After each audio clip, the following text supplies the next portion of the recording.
مصر بتستعد للحرب مع إسرائيل. مصر بتحشد قواتها على الحدود مع إسرائيل، وبتقول كمان إن الاتفاقية بقت غير ذو قيمة، والإعلام الإسرائيلي بيقول إن مصر بتبني مطارات في سيناء بما يخالف اتفاقية السلام. إيه اللي بيحصل بالظبط؟ فنجان البن التمام، ويلا نعرف الحدوتة سوا.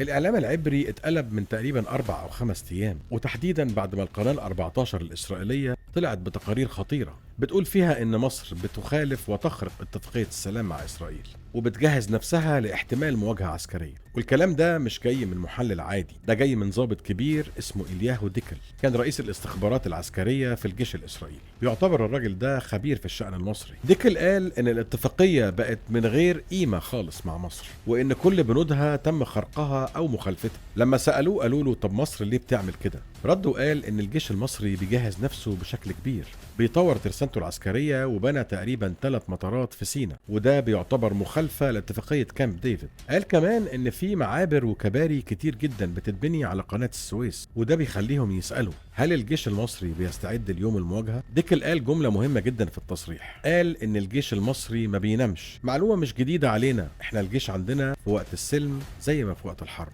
دايما صاحي ومستعد، ودايما بيدرس كل المعطيات اللي على أرض الواقع. ديكل بيقول إن حسب صور الأقمار الصناعية اللي تم التقاطها، الجيش المصري مش بيبني وبس، ده بيرتب وبيخطط. وقال كمان إن دي مش تجهيزات دفاع، دي ممكن تكون استعداد ليوم المواجهة. الإعلام الإسرائيلي معظمه بيسأل هل السلام مع مصر بينهار؟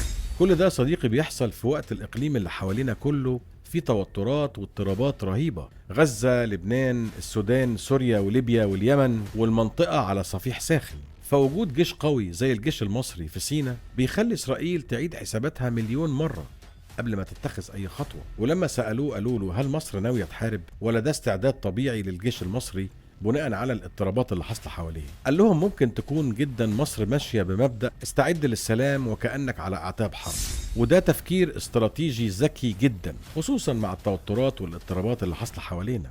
في الآخر يا صديقي وأصل الحدوتة، مصر بتحترم كل الاتفاقيات الملزمة ليها واللي غيرها، الطرف الآخر هو اللي ما التزمش بالاتفاقيات.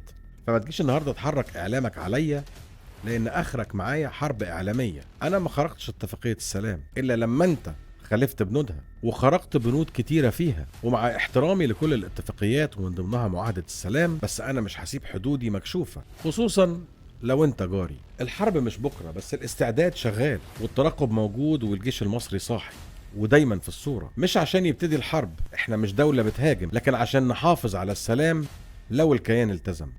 اشوفكوا على خير.